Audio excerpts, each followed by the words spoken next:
Here R 5 reasons why तुम्ही साबरबोंड ही film थिएटरमध्ये नाही बघायला पाहिजे. पहिली गोष्ट म्हणजे ह्या फिल्ममध्ये कोणीच सेलिब्रिटी नाहीयेत, एकही नाही.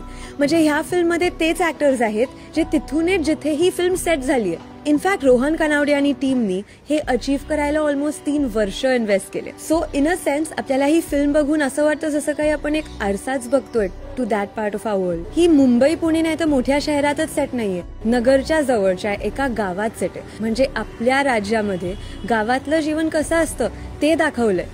जेव्हा आपल्या जवळचं कोणी जातं तेव्हा गावात दशक्रिया कशी केली जाते, गावात आपण कसं एकमेकांची काळजी घेतो हे दाखवलंय.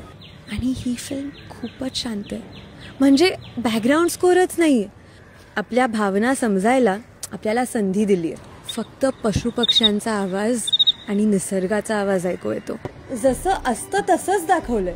म्हणजे आपण इंग्लिश मूव्हीजमध्ये पण बघतो ना की झाडं असतात तर खूपच हिरवे दाखवतात, आकाश असतं तर खूपच निळ दाखवतात. मी देव्याची आहे, एक गाव नाशिकच्या जवळचं आहे. आणि पहिल्यांदा मला आपल्याकडचं शेत कसं दिसतं, आपल्याकडचे गड किल्ले कसे दिसतात, कसं आपलं गवत सोन्याच्या रंगाचं असतं ते मला पहिल्यांदा एका मोठ्या स्क्रीनवर बघता आलंय.